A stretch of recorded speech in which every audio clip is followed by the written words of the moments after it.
ஆண்டவராகிய இயேசு கிறிஸ்துவின் கிருபையும் சமாதானமும் உங்களுடன் கூட என்றென்றைக்கும். நான் உன்னை விட்டு விலகுவதும் இல்லை, உன்னை கைவிடுவதும் இல்லை என்று சொன்னார். நம்முடைய ஆண்டவராகிய இயேசு கிறிஸ்து என்றென்றும் நம்மோடு இருந்து நம்மை பாதுகாக்கிறார். எரேமியா 44ஆம் அதிகாரம். மனிதனுடைய சிந்தனை படி இருக்கிறது. இருள் சூழ்ந்த மனநிலையில்தான் மனித இனம் வாழ்ந்து கொண்டிருக்கிறது. கர்த்தருடைய வார்த்தை இல்லாத இடங்களும் இல்லாத மனமும், கர்த்தருடைய வசனத்தை சுமக்காத சிந்தனை இருளடைந்ததாய் இருக்கிறது.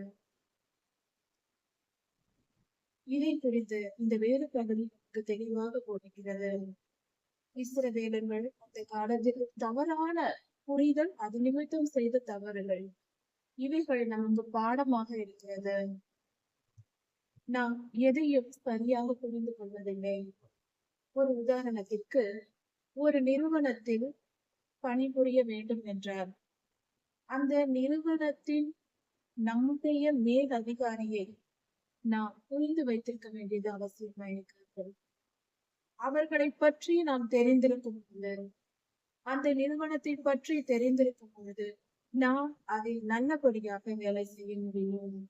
அதே போல ஒரு புதுமண பெண் திருமணமாகி புகுந்த வீட்டிற்கு செல்லும்போது கணவனை புரிந்து வைத்துக் கொண்டு செயல்பட வேண்டியிருக்கிறது. அந்த குடும்பத்தை புரிந்திருக்க வேண்டிய அவசியம் இருக்கிறது.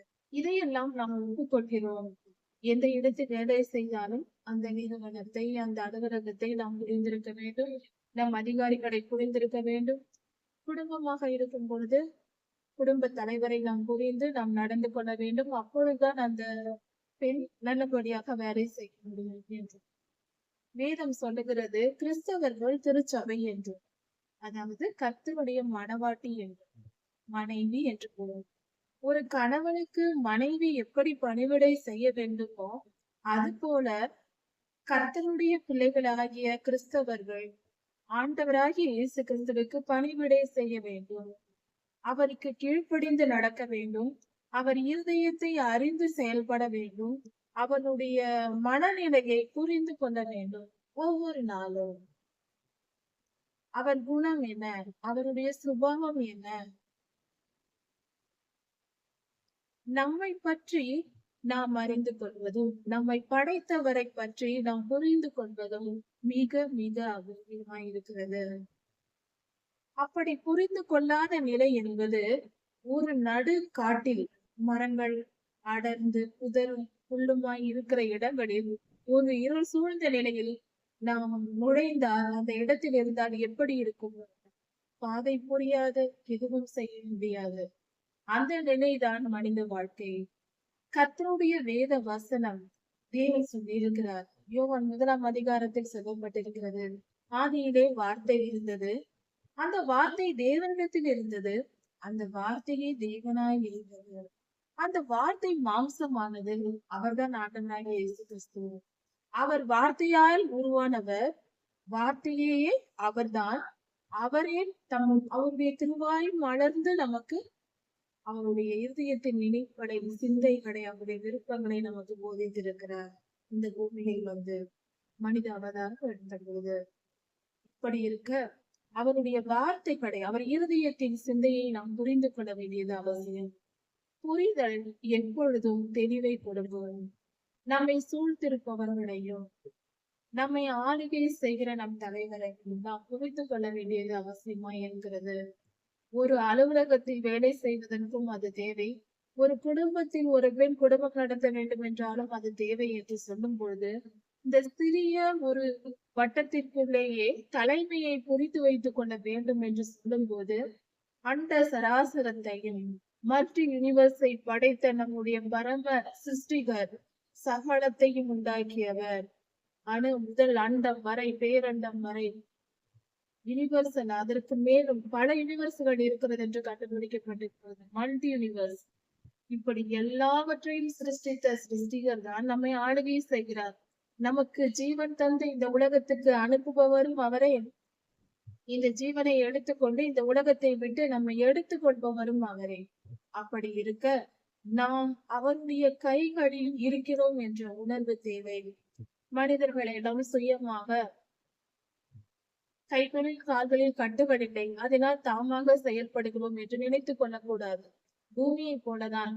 பூமியை வெளியிலிருந்து பார்க்கும்போது, ஸ்பேஸிலிருந்து பார்க்கும்போது தனியாக ஒரு உருண்டை, அது தானாக சுற்றி கொண்டிருக்கிறது என்று நாம் நினைக்கிறோம்.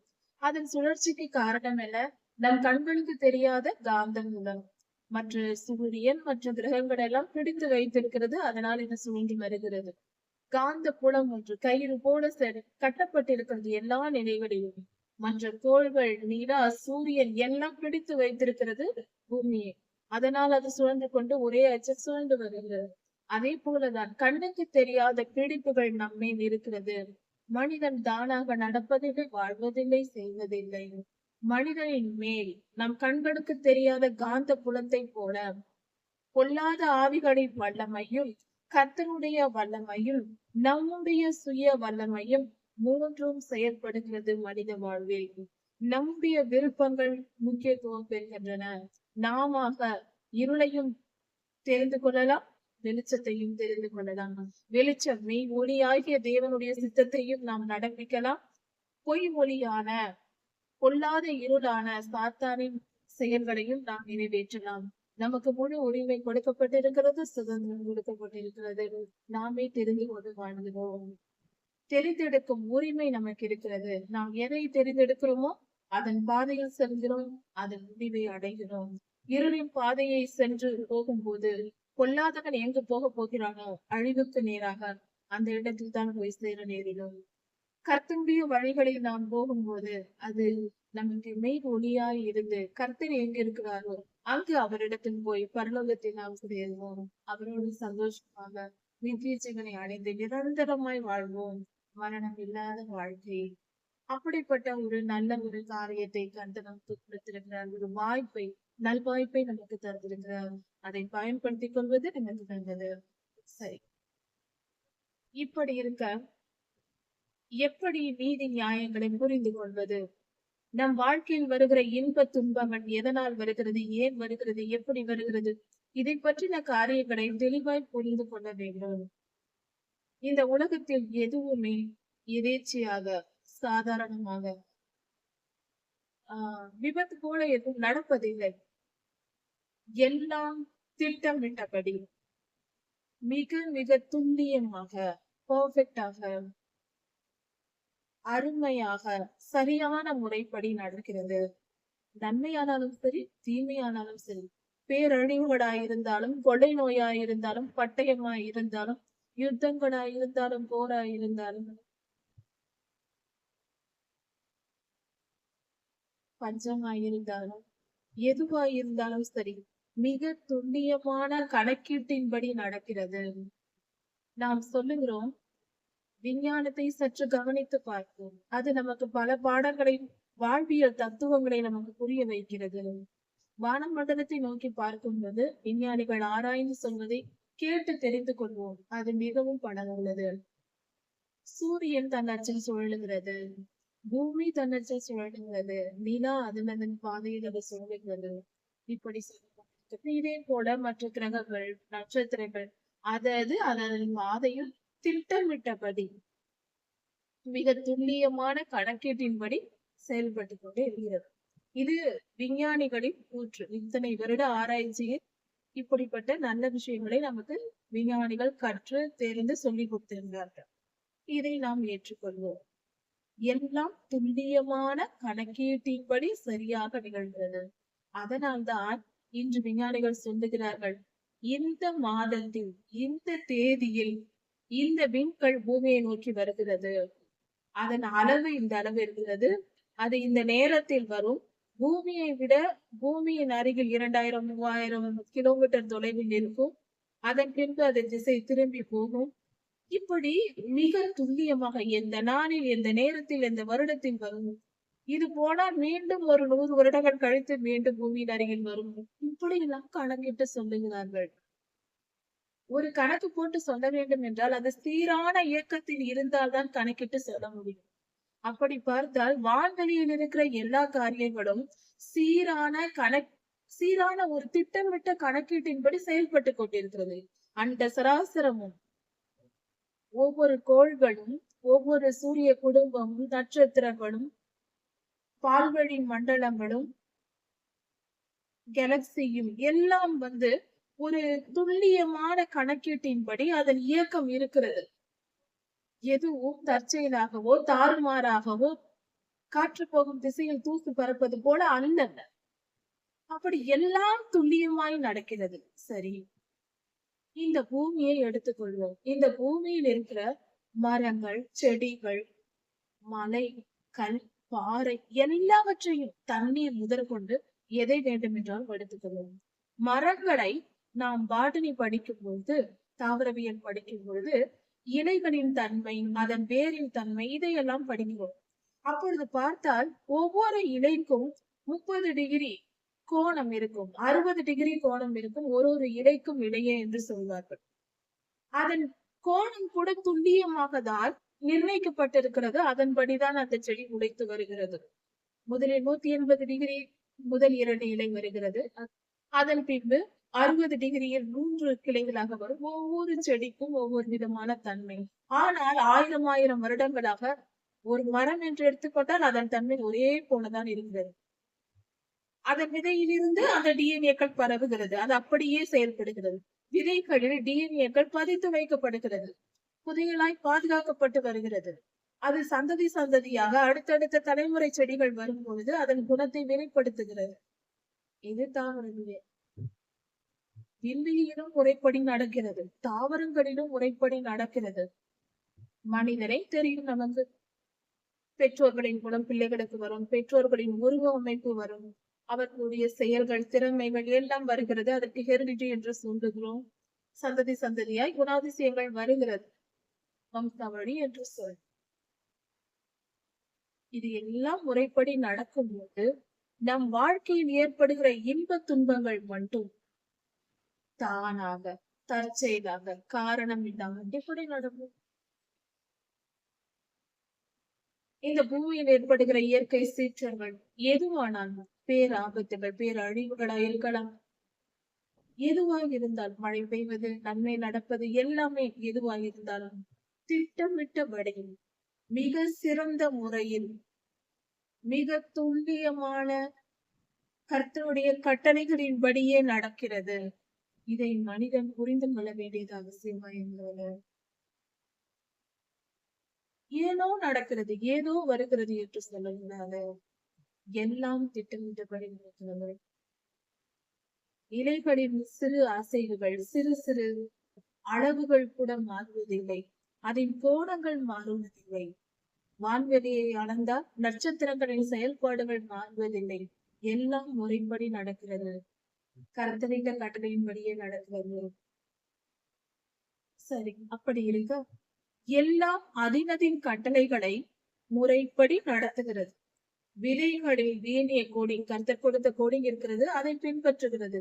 மிருகங்கள், பறவைகள், பூச்சிகள் எல்லாம் அப்படியே டிஎன்ஏவை பின்பற்றுகிறது, மனிதன் உட்பட.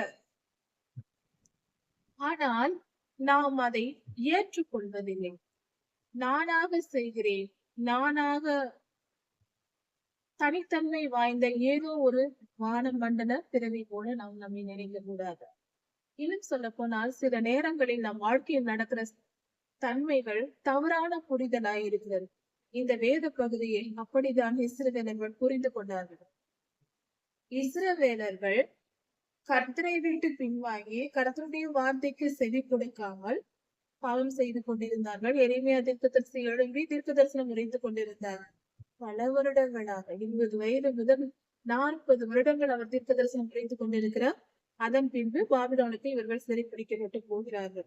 இஸ்ரவேல் தேசம் சிதறடிக்கப்படுகிறது, அந்நியரிடத்தில் ஒப்படைக்கப்படுகிறார்கள் கர்த்தருடைய லோகத்தில் இருந்த. சரி, இப்படி இருக்க கடைசியாய் எஞ்சி இருந்த கொஞ்சம் யூதர்களை கர்த்தர் எப்படியாவது நோவாயாவின் காலத்தில் நோவா குடும்பத்தை மிச்சம் வைத்தது போல பலர் போனாலும் ஒருவரையாவது மிச்சம் வைப்போம் என்கிற குணம் அப்பாவுக்கு உண்டு, நம் தகப்பனுக்கு உண்டு. அவர் 1000 பேர்கள் கொள்ளாதவர்களாய் இருந்தாலும் அந்த கூட்டத்தில் எதையாவது ஒன்றை, ஒரு மனிதனை நல்ல குணம் இருக்காதா, அவனை நாம் காப்பாற்ற மாட்டோமா என்று அவர் பார்த்து பார்த்து தேடி எடுத்துக் கொள்கிறார். சில மனிதர்களை அப்படிதான் தேடி எடுத்துக் கொள்கிறார், தனமுக்கென்று நிர்ணயித்து வைத்துக் கொள்கிறார். அவர் அவ்வளவு நல்லவர். ஏனென்றால் சகலமும் அவர் திருக்கரங்களால் படைக்கப்பட்டது. அவருடைய உழைப்பு ஒவ்வொரு மனிதனிடம் இருக்கிறது. அதனால் அவருக்கு அதில் பாசம் இருக்கிறது. உதாரணத்திற்கு ஒரு சிறு உதாரணத்தை பார்ப்போம். தேவ அன்பு உண்மையானது, சாத்தான் அன்பு பொய்யானது. அவனும் அன்பு கூறுவது போல நடிப்பான். அதை பற்றி நாம் விளக்கமாக பார்ப்போம். கர்த்தர் அன்பு உண்மையானது. சரி, எதை வைத்து சொல்வது? உதாரணத்திற்கு நம்முடைய சுபாவத்தையே நாம் எடுத்துக்கொள்வோம். ஏனென்றால் தேவ சாயல் நமக்குள் இருக்கிறது.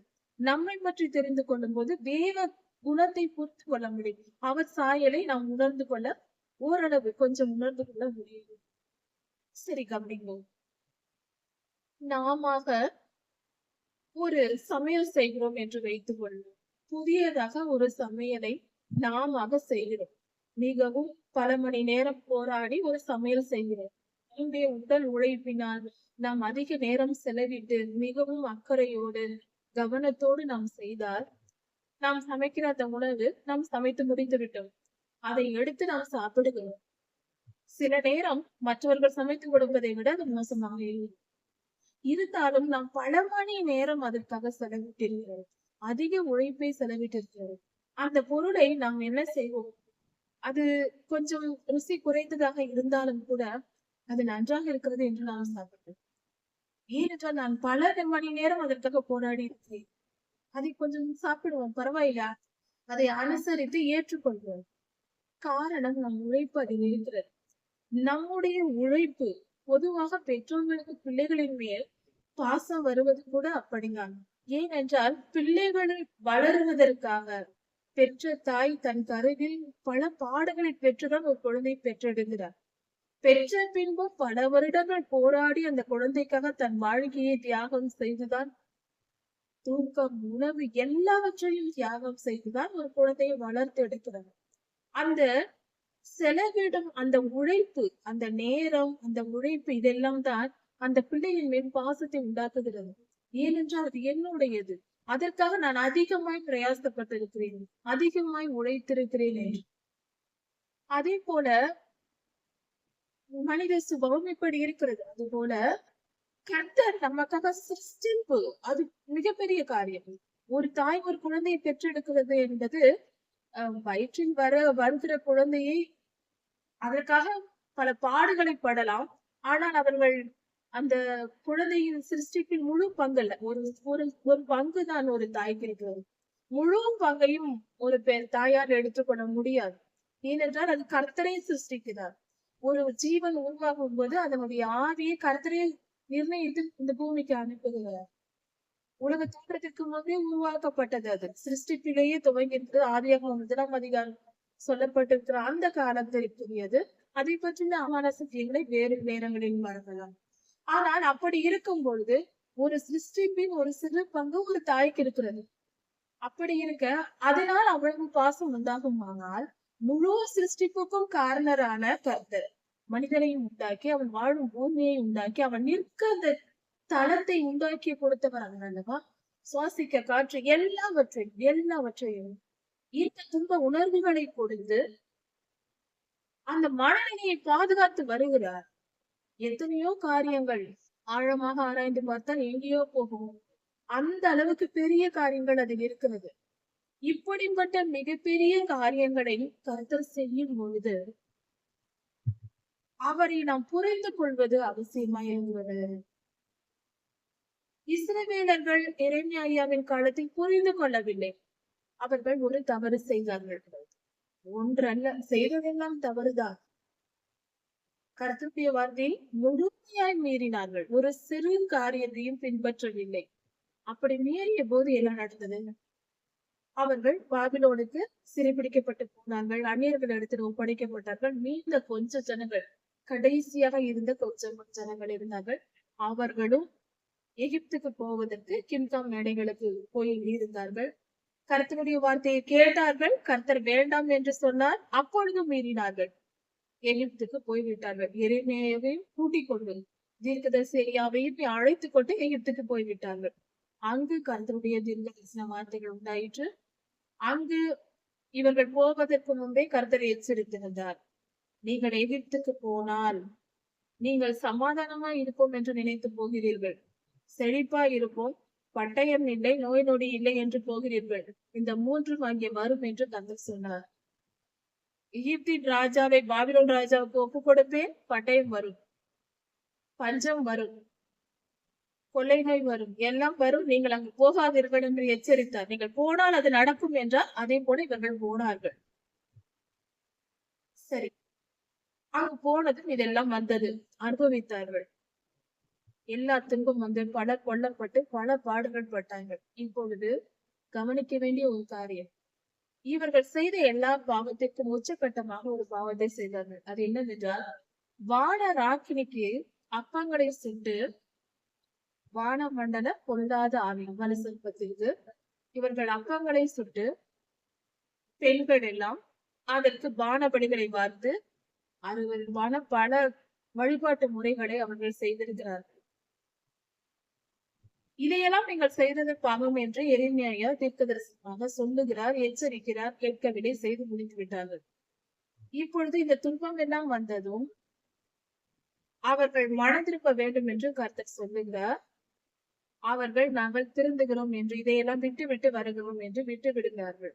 மனம் திரும்ப முயற்சி செய்கிறார்கள். ஆனால் அவர்கள் முழுமையாய் மனம் திரும்பினார்களா என்றால் இல்லை.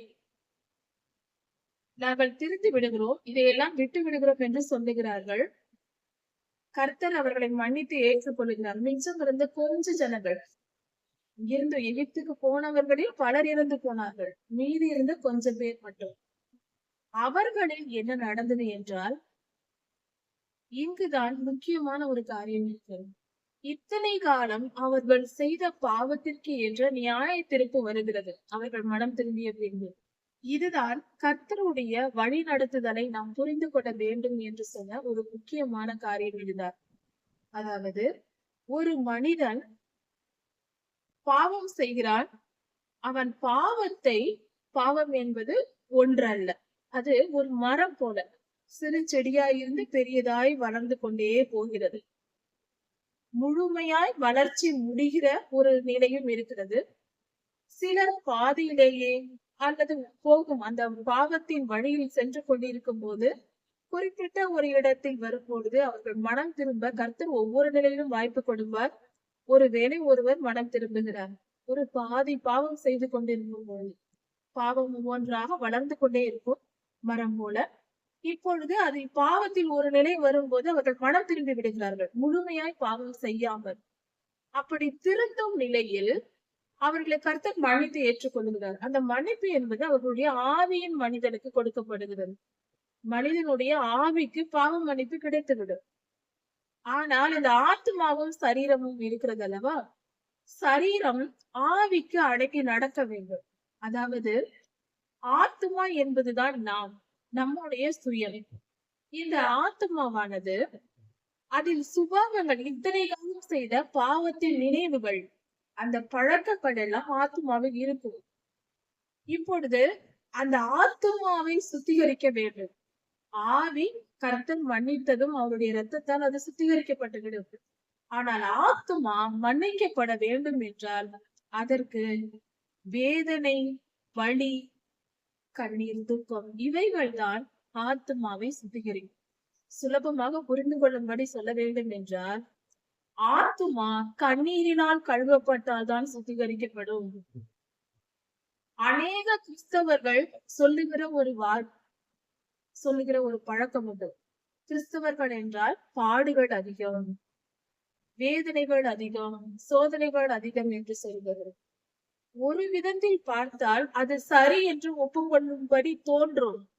ஆனால் அதன் ஆழத்தை அறிந்தால், ஆழமாக அதை புரிந்து கொண்டால், நம் வாழ்க்கை எவ்வளவு சந்தோஷமானது என்பதை ஒரு துக்கத்தையும் அனுபவித்த கிறிஸ்தவர்களும் ஏற்றுக்கொள்வீர்கள்.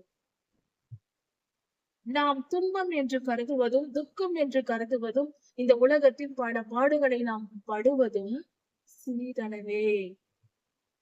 இதற்கும் நரகத்தின் வேதனைக்கும் ஒப்பிட்டு பார்த்தால் கணக்கே இல்லை. நாம் ஒன்றுமே அனுபவிக்கவில்லை என்று சொல்ல தோன்றும். அதாவது ஒரு நொடி போல நம்முடைய வேதனை 1000 கோடி மணி நேரங்களை போன்றது பாதாளத்தின் வல்லமை. நாம் அங்கு போய் சேராதபடிக்கு இந்த ஒரு நொடி வேதனையை கர்த்தர் நமக்கு அந்த அளவுள்ள ஒரு வேதனையை நமக்கு அனுமதிக்கிறார். அது எதற்கென்றால் நாம் அந்த பாதாளத்திற்கு போய்விடக் கூடாது என்பதற்காக. இதை குறித்து சற்று ஆழமாக கவனிங்கள். ஏன் மனிதனுக்கு துன்பம் வருகிறது? கண்ணீர் ஏன், துன்பம் ஏன், துயரம் ஏன், எதற்கு வேண்டும்? நிச்சயம் வேண்டும். இதுவே நம் வாழ்க்கையை உயர்த்துகிறது, பரலோகத்தின் வாசலாய் இருக்கிறது. பரலோகத்திற்கு செல்லும் வாசற்படிகள் கிறிஸ்தவர்களுக்கு படிக்கட்டுகள் எல்லாம் துன்பங்களே. துன்பத்தின் படிக்கட்டுகளில் ஏறிதான் நிச்சயம் பரலோகம் செல்ல முடியும். அந்த வரத்தை வேண்டுவோம், கெஞ்சுவோம், கர்த்தருடைய பாதத்தில் உபத்திரவங்களை கேட்டு பெற்றுக் கொள்வோம். அதன் ஆழத்தை உண்மையாய் உணர்ந்தால் ஒவ்வொரு மனிதனும் கேட்டு பெற்றுக் கொள்வோம். ஒவ்வொரு மனிதனும் பாவம் செய்து மனம் திரும்பி நாம் கர்த்தருடைய பிள்ளைகளாகிறோம். மனம் திரும்பியவுடன் நம்முடைய மனநிலை பரிசுத்தத்தை நோக்கி ஓடுகிறது. ஒரு டர்னிங் பாயிண்ட் என்று சொல்வார்கள். மனம் திரும்புதல் உண்டாக்குகிறது. இப்படி மனமாற்றம் உண்டாகி நாம் பரிசுத்தத்தை நோக்கி அதுவரைக்கும் பாவம் செய்ய ஓடிக்கொண்டிருந்தோம். மனம் திரும்பி வேறு பாதை திரும்பி பரிசுத்தத்தை நோக்கி செயல்பட ஆரம்பிக்கிறோம். இப்படி நாம் போகும்போது ஒரே நாளில் நாம் எடுக்கிற முடிவுகளுக்கெல்லாம் நம் மனம் வளைந்து கொடுக்காது. நாம் பழைய பாவங்கள் நமக்கு நினைவுக்கு வரும். பல சூழ்நிலைகளில் அதை மீண்டும் செய்ய தூண்டும். பொல்லாத ஆவிகள் தூண்டும். நமக்குள் அந்த எண்ணம் உற்பத்தி ஆகும். அப்படி ஆகாமல் நாம் மீண்டும் பழைய பாவத்திற்குள் போகாமல் இருக்க வேண்டும் என்றால் அந்த நம் ஆத்மாவில் இருக்கிற பழைய பாவ சுபாவங்கள் அகற்றப்பட வேண்டும். அது வலியினாலும் வேதனையினாலும் துயரத்தினாலும் துக்கத்தினாலும் தான் அது சுத்திகரிக்கப்பட முடியும். நம் ஆத்மா சுத்திகரிக்கப்படுவது துன்பத்தினால், வலியினால். இன்னும் வெளிப்படையாக சொல்ல வேண்டும் என்றால் சரீரத்தில் ஏற்படுகிற வழிகளே இருதயத்தில் உள்ள ஆத்மாவில் உள்ள பாவ சுபாவங்களை அகற்றி போடுகிறது. வலி இல்லாமல் சுத்திகரிக்கப்பட முடியாது. கசக்கி பிழியாமல் துணியை கூட துவைக்க முடியாது. மனித இருதயம் மிகவும் கடினமானதல்லவா? அதற்கும் கசக்கி பிழிதல் தேவைப்படுகிறது. மல்கியா 3ஆம் அதிகாரத்தில் கர்த்தர் இதை வெளிப்படுத்தியிருக்கிறார். வண்ணாரை போல சவுக்காரத்தினால் நான் துவைப்பேன் என்று ஆண்டவராகிய சொல்லியிருக்கிறார். நம் இருதயங்களை தான் புரிந்து கொள்வோம். கர்த்தர் பெரியவர், அவர் நல்லவர், அவர் சுத்திகரிக்கும் முறை மிகவும் பெரியது. சற்று கவனித்து பார்க்கிறோம். அதாவது மனம் திரும்பிய பின்பு ஒரு மனிதன் பாவம் செய்து கொண்டிருக்கிறான். மனம் திரும்பி பரிசுத்தமான பின்பு அவருடைய இருதயத்தில் பரிசுத்தம் உண்டான பின்பு அந்த பாவ சுபாவங்களை, ஆத்மாவில் இருக்கிற பாவ சுபாவங்களை அகற்றும்படியாக கர்த்தர் அவனுக்கு, அந்த மனிதனுக்கு துன்பங்களை அனுமதிக்கிறார் வாழ்க்கையில். அது என்ன துன்பம்? எந்தெந்த பாவம் செய்யணுமோ, ஒரு மனிதன் பாவம் செய்யும் போது பெருமைப்பட்டால் பெருமையின் ஆவி அதற்கு பின்பாக இருக்கும். அதே ஆவி அந்த மனிதனை ஆளுகை செய்யும். ஒரு மனிதன் திருடுகிறவனாய் இருந்தால், திருட்டை விட்டு மனம் திரும்பி விட்டால், திருட்டின் ஆவி வந்து அவனை சோதிக்கும், அவனை துன்பப்படுத்தும். அது அந்த மனிதனுடைய பாவத்தின் நிலைக்கேற்ப கர்த்தருடைய நியாய தீர்ப்பை கொடுப்பார். இத்தனை காலம் இந்த ஆவியினால் நீ ஆளுகை செய்யப்படுவாய் என்று அவன் கையில் ஒப்பு கொடுப்பான். அவன் பேச்சை கேட்டு, கொல்லாதவன் பேச்சை கேட்டு எந்தெந்த பாவத்தை செய்தோமோ, ஒவ்வொரு பாவத்திற்கும் ஒவ்வொரு ஆவிகள் இருக்கிறது, பொல்லாத ஆவிகள். அந்த ஆவிகளின் பின்புலத்தினால் தான், அவைகள் தான் நம்மை பாவம் செய்ய தூண்டுகிறது. அப்படி எந்தெந்த ஆவியின் பேச்சை கேட்டு பாவம் செய்தானோ, இதுவரை செய்த பாவத்திற்கு அந்தந்த ஆவிகளிடம் கர்த்தர் ஒப்பு கொடுப்பார். அவன் ஜீவனை ஒன்றும் பண்ண முடியாது. யோபையாவின் வாழ்க்கையை போலதான் அந்த மனிதனின் உயிரை அந்த ஆவிகள் எடுத்து விட முடியாது. அதை கர்த்தர் காப்பாற்றி விட்டார். நீதியின்படி அந்த ஆத்துமா சுத்திகரிக்கப்பட வேண்டும். அந்த மனிதன் சுத்தமாக அந்த பாவ எண்ணத்தை விட்டுவிட வேண்டும். இனி ஒருபோதும் இந்த பாவத்தை நான் ஐயோ நான் இதை செய்திருக்க கூடாதே, செய்திருக்க கூடாதே, இதை செய்ததினால் தானே எனக்கு இத்தனை கஷ்டம், இத்தனை பாடு என்று அவன் புலம்பி புலம்பி புலம்பி முற்றிலுமாய் அந்த பாவத்தை வெறுத்து விட வேண்டும்.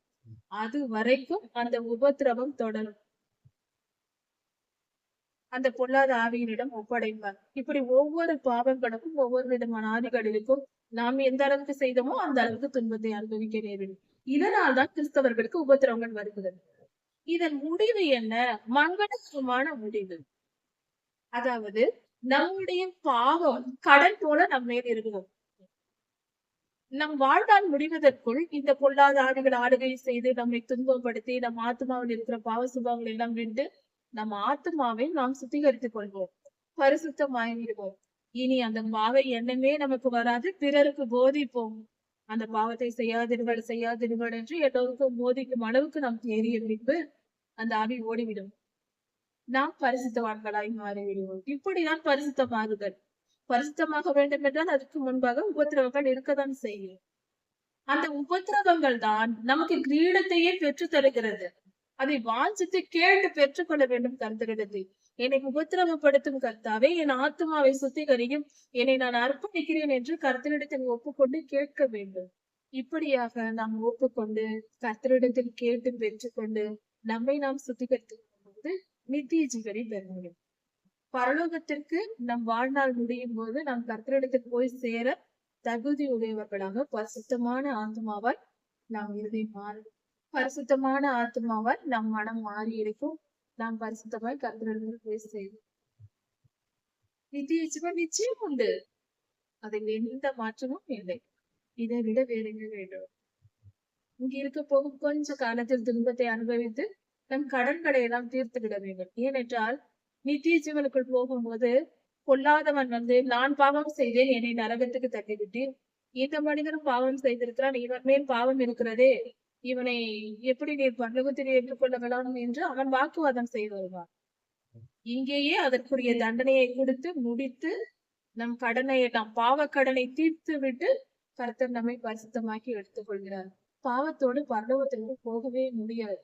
அதனால்தான் அந்த சுபாவத்தை கர்த்தர் இங்கேயே நியாயத்திற்பை கொடுத்து முடித்து விடுகிறார். ஆனால் சிலர் துன்மார்க்கர் எந்த துன்பமும் அனுபவிக்காமல் சந்தோஷமாய் வாழ்ந்து கொண்டிருப்பார்கள் இந்த பூமியில் மரணம் வரைக்கும். அவர்களெல்லாம் நிச்சயமாக பரலோகத்திற்கு போக முடியாது. சுகபோகமாக வாழ்ந்து சுகபோகமாக கீழே பொல்லாதவனோடு போய் சேர வேண்டியிருந்தார். அப்படிப்பட்ட வாழ்க்கை நமக்கு வேண்டாம். ஆண்டவராக இயேசு கிறிஸ்து சீக்கிரம் வரும் என்கிறார். அவருடைய வருகைக்கு நாம் ஆயத்தப்படுவோம். நம்மை நாம் சுத்திகரித்துக் கொள்வோம். கர்த்தருடைய திருப்பாதங்களை பற்றிக் கொண்டு என்றென்றும் அவள் திருமுகம் தரிசித்து வாழும் வாழ்க்கைக்கு ஆயத்தமாவோம். கர்த்தர் நல்லவர், கிருபை மிக பெரியது. எரேமியா 44ஆம் அதிகாரம் 16ஆம் வசனம் முதல் 30ஆம் வசனம். இந்த செய்தியில் சுகபோக வாழ்க்கை நல்லதா கெட்டதா என்பது குறித்து நாம் அங்கேயும் சுகபோகமாய் வாழ்வது, எல்லா வசதிகளுடன் திருப்தியாய் பெருமையோடு புகழோடு பலர் பாராட்டும்படியாக வாழ்கிற வாழ்க்கை, உலக வாழ்க்கை நமக்கு அப்படி அமைந்ததானால், அப்படி நாம் வாழ்ந்து கொண்டிருந்தால் அது சரியா தவறா? எல்லோரும் இப்படிப்பட்ட வாழ்க்கையை நோக்கியே ஓடுகிறோம். வசதியான வாழ்க்கை, செல்வ செழிப்பான வாழ்க்கை, ஆடம்பரமான வீடு இருக்க வேண்டும், அருமையான கார் இருக்க வேண்டும், கௌரவமான வேலை, சம்பளம், பிள்ளைகள் பெரிய பெரிய படிப்பு படிக்கணும், இப்படிப்பட்ட ஒரு குடும்பம் இருக்கும்னா அதற்கு இப்படி வாழ வேண்டும் என்பது எல்லோருடைய நோக்கமா இருக்கு. சுகபோக வாழ்க்கை இது சரியா? ஆசீர்வாதமான வாழ்க்கை, கர்த்தருடைய ஆசீர்வாதத்தால் நிறைந்த வாழ்க்கை உண்மைதான். கர்த்தருடைய ஆசீர்வாதம் இருந்தால்தான் இப்படி எல்லாம் நமக்கு சுகபோகம் இல்லை என்று சொல்லவில்லை. ஆனால் ஒரு கேள்வி எழுந்துகிறது. இப்படியே சுகபோகமாய் வாழ்ந்து கொண்டே இருந்தால் நம்முடைய மனநிலை எப்படி இருக்கிறது? நித்திய ஜீவனுக்குள் போகிற மனிதர்களை கர்த்தர் எப்படி தேர்ந்தெடுக்கிறார்? நன்றாக படித்திருக்கிறானா இந்த மனிதன்? வசதியான வாழ்க்கை வாழ்கிறானா? எல்லோராலும் புகழப்படுகிற மனிதனா, மனிதர்களால் மற்ற மனிதர்களால் புகழப்படக்கூடிய மனிதனா? இப்படிப்பட்ட தகுதிகளை வைத்து பரலோகத்திற்கு கர்த்தர் மனிதனை சேர்ப்பதில்லை. அப்படி இருந்தால் நாம் செய்வது சரி என்று சொல்லலாம். கர்த்தர் இந்த ஒரு அளவுகோலை நமக்கு நிர்ணயிக்கவில்லை என்பதை புரிந்து கொள்வோம். வசதியான வாழ்க்கை, செழிப்பான வாழ்க்கை, ஆசீர்வாதமான வாழ்க்கை வாழ்கிறவர்கள் பரலோகத்திற்கு செல்வார்கள் என்ற அளவுகோலை கர்த்தர் நியமிக்கவில்லை. அது நம்முடைய சோம்பேறித்தனத்தின் இச்சையின் வெளிப்பாடாயிருக்கிறது.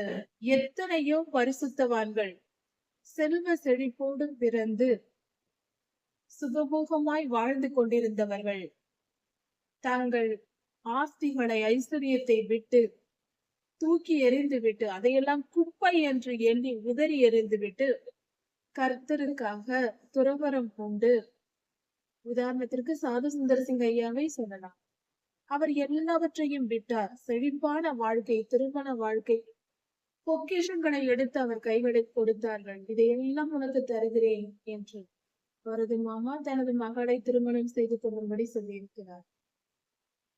எதுவும் எனக்கு வேண்டாம், என் பிறந்த வீட்டு சொத்தும் வேண்டாம், எனக்கு எதுவும் வேண்டாம் என்று என் நேசர் என் ஆண்டவர் வேண்டும் என்று எல்லாவற்றையும் குப்பையங்க தூக்கி எறிந்து விட்டு வந்த பரிசுத்தவான் தான் சாது சுந்தர சிங் ஐயா அவர்கள்.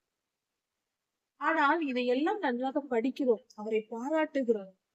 நாம் இப்படி வாழ்கிறோம், அதே சுகபோக வாழ்க்கையை வேண்டும் என்றே விரும்புகிறோம். இது எப்படிப்பட்ட இரு மனம் உள்ள ஒரு மனநிலை? தவறல்லவா? உண்மையா நம் மனதிற்கு நாம் உண்மையா இருக்க வேண்டும்.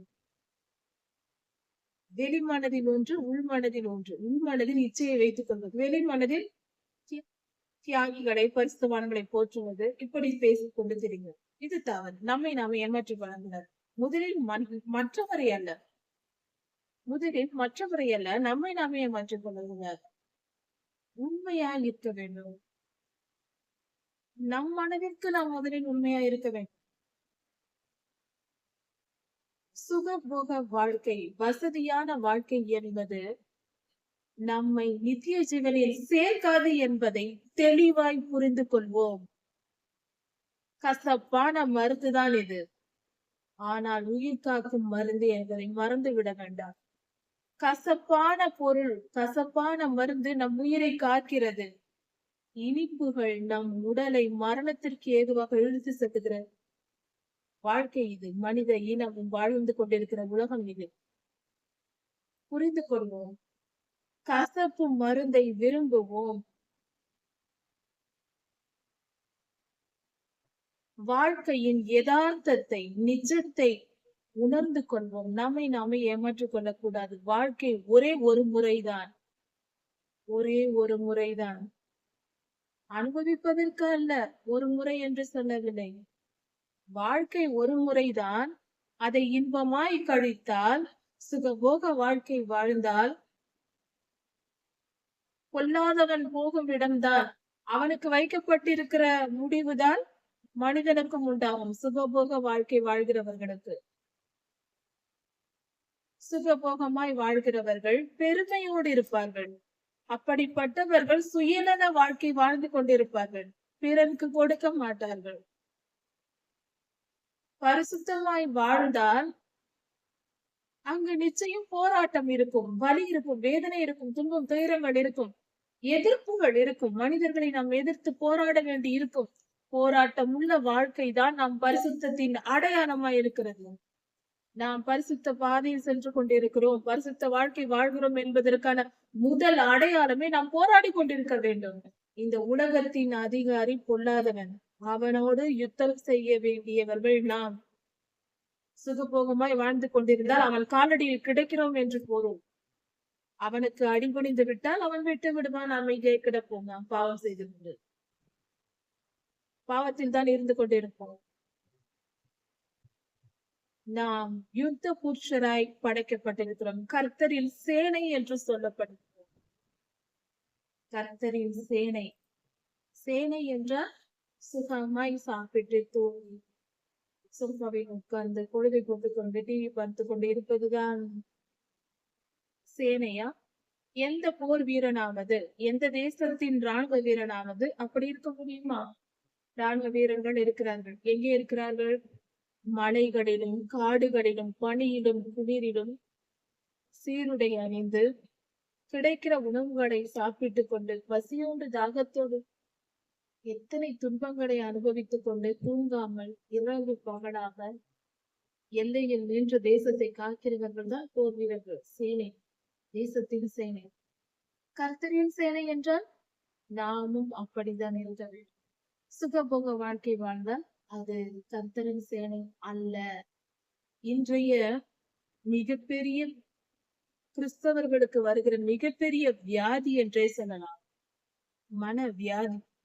சுகபோக வாழ்க்கை, பெருமை வாழ்க்கை. பெருமைக்கு முதல் எதிரியே ஆண்டவர் தான். கர்த்தரை தொழுது கொள்கிற மனிதர்களின் முதல் எதிரி பெருமையாக இருக்க வேண்டும். ஆனால் கிறிஸ்தவர்கள் தங்கள் வாழ்க்கையில் தங்கள் இருதயத்தில் பெருமையை நிரப்பிக் கொண்டிருக்கிறார்கள். பெருமையை எதிர்க்க வேண்டியவர்கள் அதுக்கு அதிகாரியாய் சொந்தமாக்கி கொண்டு உட்கார்ந்திருக்கிறார். இது எப்படிப்பட்டதாயிருக்கிறது? எவ்வளவு தாழ்ந்து போய் கிடக்கிறது. கர்த்தருக்கும் நமக்கும் உள்ள இடைவெளி எப்படி இருக்கும்? கர்த்தர் பேசுவாரா பேச மாட்டாரா என்ற உணர்வு கூட இன்னும் கர்த்தரோடு பேசி பழகிற உறவு கூட இல்லாத கிறிஸ்தவ வாழ்க்கை. தினந்தோறும் கர்த்தரிடம் பேசுவது கூட இல்லை. பேசுவார் என்று சொன்னால் அதை நம்ப கூட முடியாத நிலையில் இருக்கிறார்கள். இவர்களெல்லாம் எப்படி கிறிஸ்தவர்கள் ஆவார்கள்? இதில் ஊழியர்கள் வேற. இவர்கள் எதை ஊழியம் செய்கிறார்கள்? எதை இவர்கள் மக்களுக்கு சொல்லுவார்கள்? பிரயோஜனமற்ற ஊழியர்களை போல. கர்த்தரோடு பேசி பழகின அனுபவம் கூட இல்லாதவர்கள். சரி, இந்த அனுபவம் எப்படி வரும்? ஒன்றும் நாம் பெரிய காரியம் செய்ய வேண்டியதில்லை. கர்த்தரை உண்மையாய் தேடினால் போதும். கர்த்தரை நேசித்தால் போதும். அவர்தான் நம்மோடு பேச ஆவலாய் காத்திருக்கிறாரே. நாம் அவரை திரும்பி பார்த்தால் போதும். முழு இருதயத்தோடு அவரை நோக்கி பார்த்தால் போதும். உடனே அவர் நம்மோடு பேசுவார்.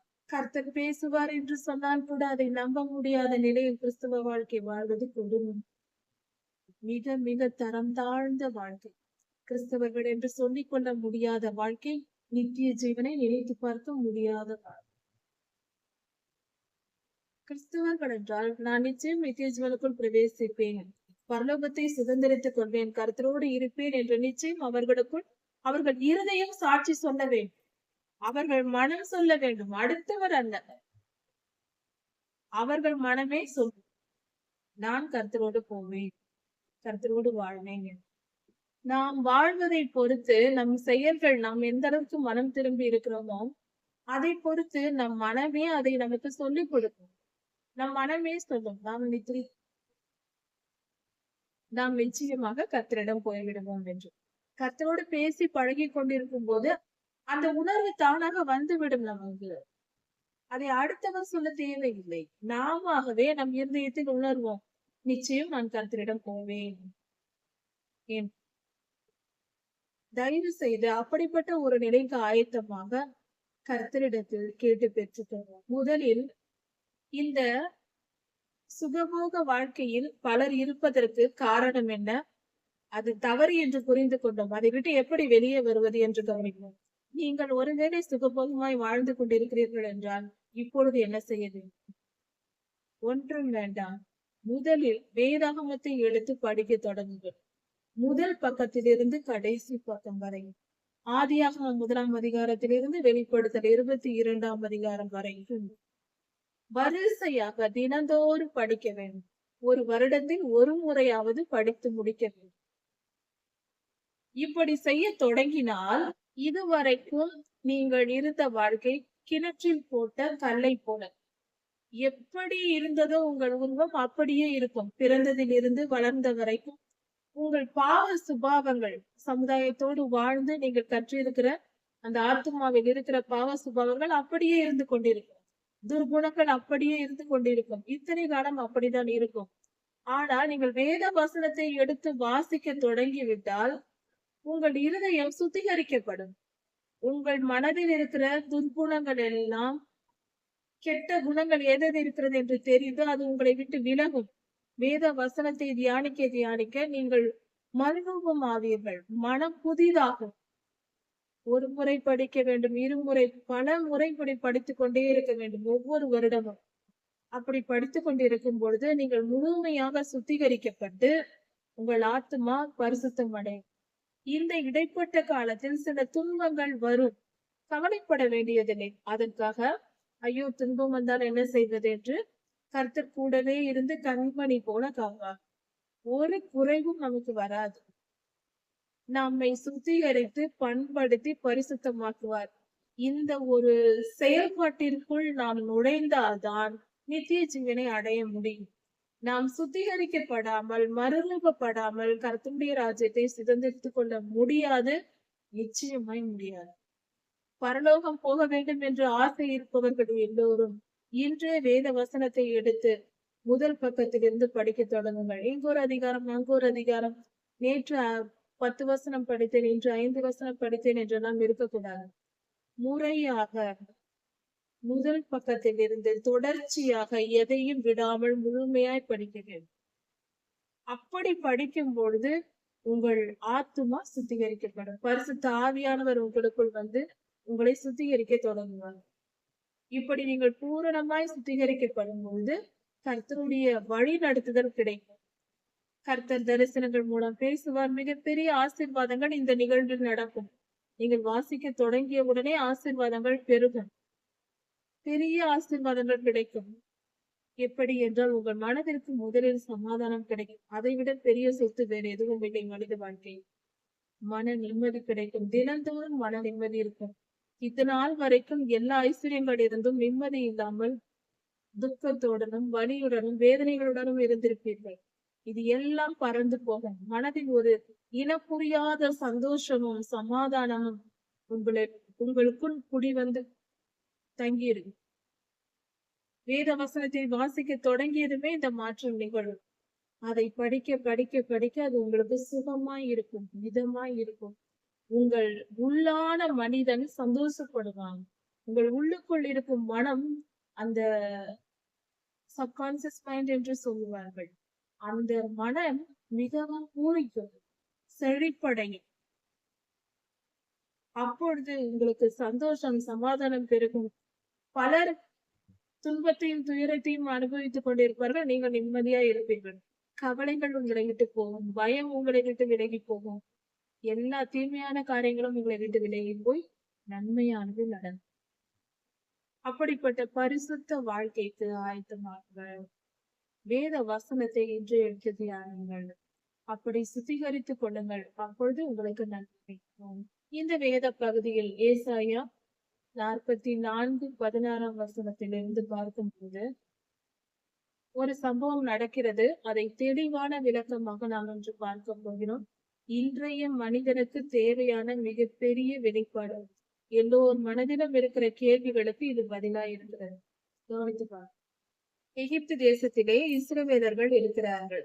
அங்கு இருக்கும் பொழுது எரேமியா தீர்க்கதரிசி சொல்லுகிறார், நீங்கள் வானராக்கினிக்கு பலி செலுத்தி தூபம் காட்டி வானபலிகளை வார்த்தி இப்படிப்பட்ட காரியங்களை செய்யாதீர்கள். அப்படி செய்தால் கர்த்தருடைய கோபம் வரும். அதனால் செய்யாதீர்கள் என்று எச்சரிக்கை கொடுத்தார்.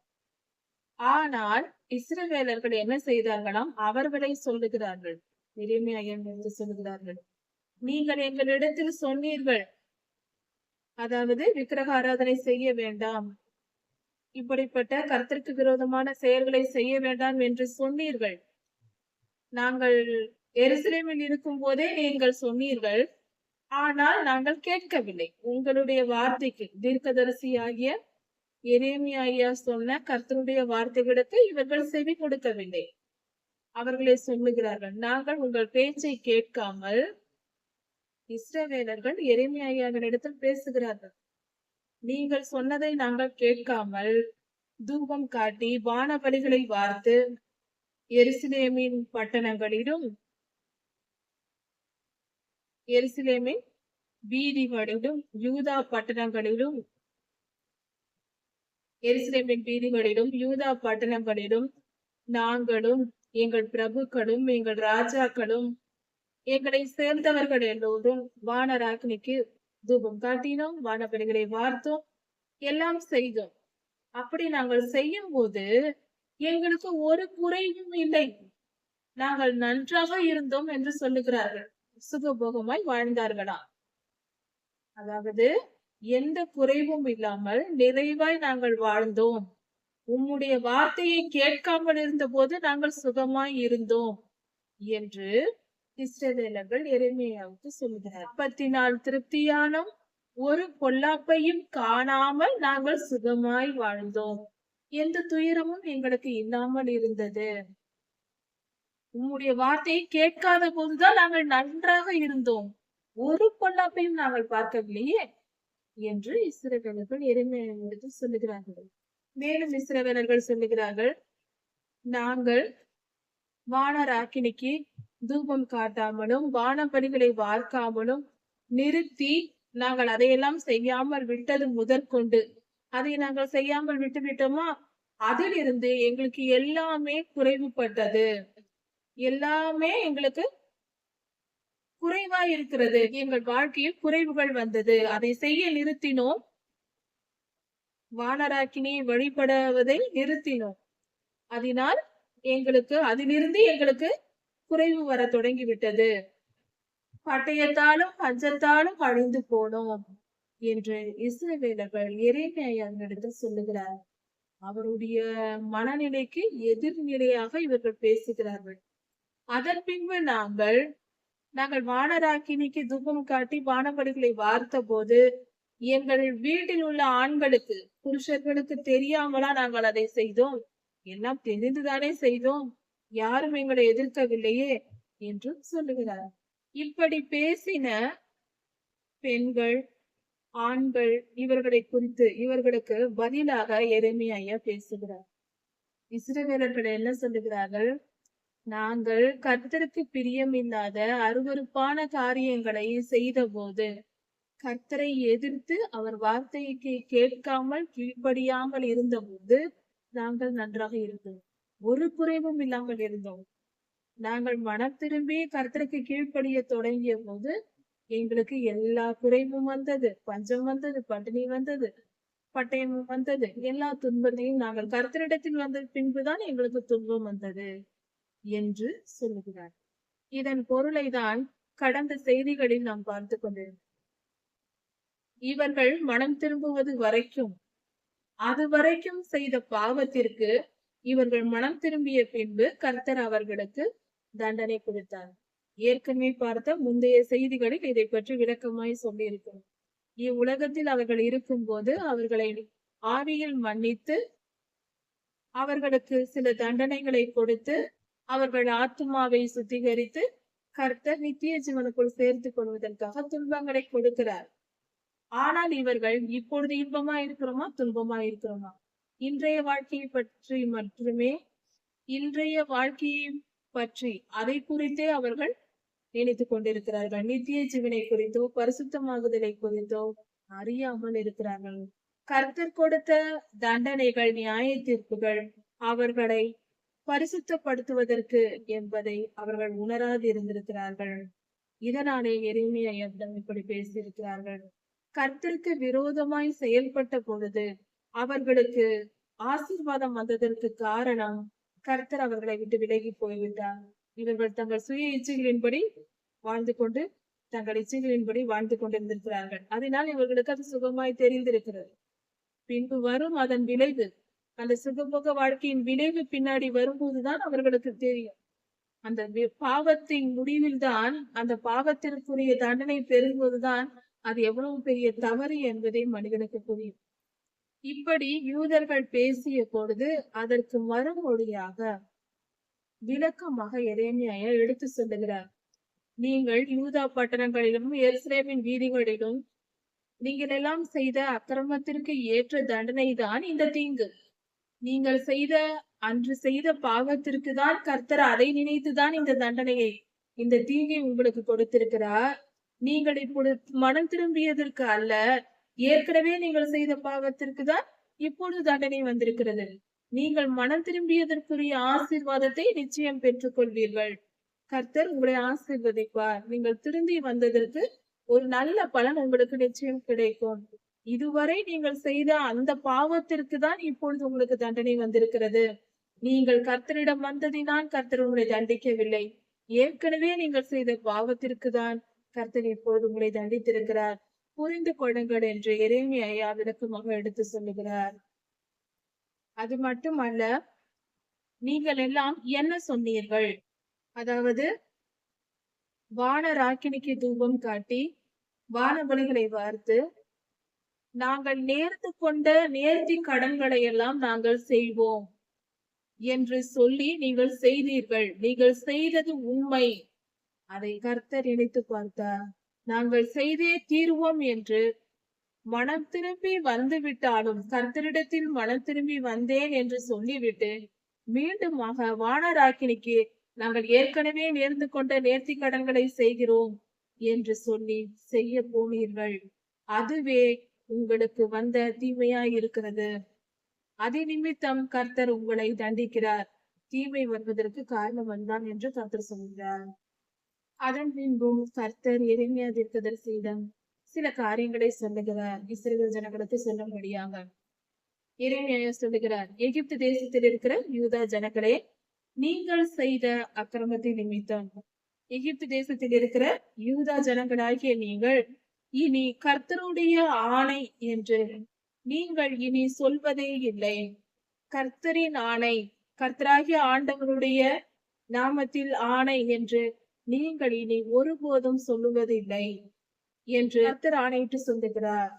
இதோ நான் அவர்கள் மேல் நன்மைக்கல்ல தீமைக்கே ஜாக்கிரதையா இருப்பேன் என்று கர்த்தர் சொல்லுகிறார். கர்த்தருடைய மிக உக்கிரமான கோபத்தை துவக்கி வைத்து விட்டார்கள். கர்த்தர் சொல்லுகிறார், இனி உங்கள் மேல் தீமைக்கே நான் ஜாக்கிரதையா இருப்பேன். அப்படி என்றால் ஜாக்கிரதையா இருந்து உங்களை தண்டிப்பேன் என்று பொருள். கர்த்தரின் கோபத்திற்கு ஆளாகிறார்கள். என்ன சொல்லுகிறார் கர்த்தர்? எகிப்தில் இருக்கிற யூதர்கள் எல்லோரும் அழியும் வரைக்கும், எல்லோரும் அழிந்து முடியும் வரைக்கும் பட்டயத்தாலும் பஞ்சத்தாலும் நான் அவர்களை தண்டிப்பேன் என்று கர்த்தர் சொல்லுகிறார். ஆனாலும் எகிப்தில் இருந்து கொஞ்ச ஜனங்கள், மிக மிக கொஞ்சமான ஜனங்கள் யூதா தேசத்திற்கு திரும்பி போவார்கள். அந்த திரும்பி போகிறார்கள் அல்லவா, அவர்கள் உணர்ந்து கொள்வார்கள். இறந்தவர்களுக்கு ஒன்றும் புரியாது, அவர்கள் தான் இறந்து விட்டார்களே. மிச்சம் இருக்கிற இந்த உயிருள்ளவர்கள் மட்டும் யூதா தேசத்திற்கு திரும்பி போகிற யூதர்கள் அறிந்து கொள்வார்கள். யாருடைய வார்த்தை உண்மை என்று புரிந்து கொள்வார்கள். கர்த்தர் சொன்னதை செய்வார் என்பதை அவர்கள் உணர்ந்து கொள்வார்கள். நான் இந்த இடத்தில், அதாவது எகிப்து தேசத்தில் நான் உங்களை தண்டிப்பேன் என்று சொன்னதற்கு அடையாளம் இதுவே என்று கர்த்தர் சொன்னார். இதோ நான் யூதாவின் ராஜாவாகிய சிதேக்கியாவை எப்படி பாபிலோனின் ராஜாவாகிய நேபுகாத் நேச்சாரிடம் ஒப்பு கொடுத்தேனோ, அதே போல எகிப்தின் ராஜாவாகிய பார்வோன் ஒபிரா என்னும் இந்த ராஜாவையும் நான் பாபிலோனின் ராஜாவாகிய நேபுகாத் நேச்சாரிடத்தில் நான் ஒப்பு கொடுப்பேன் என்று கர்த்தர் சொல்லுகிறார். இப்படியாக நடக்கும், இதை நான் செய்வேன் என்று கர்த்தர் சொல்லுகிறார். எகிப்து ராஜாவின் எதிரியான பாபிலோன் ராஜாவின் இடத்தில் ஒப்பு கொடுப்பேன் என்று கர்த்தர் சொல்லுகிறார். எகிப்திற்கு போனால் சமாதானமா இருக்கலாம் என்று போனார்கள், அங்கிருந்தார்கள். ஆனால் கர்த்தர் அந்த ராஜாவையும் நேபுகாத் நேச்சாரிடம் ஒப்பு கொடுத்து விடுவேன் என்று சொல்லுகிறார். கர்த்தருடைய கண்களுக்கு தப்பி எங்கு போக முடியும்? அவரை மீறி அவரை வெற்றி பெற்று எங்கு போக முடியும்? நிச்சயம் ஒன்றும் செய்ய முடியாது. கர்த்தர் பெரியவர், அவர் அன்பு பெரியது, அவர் நல்லவர். அவருக்கு கீழ்ப்படிந்து நடந்தால் எல்லாம் நன்மைதான்.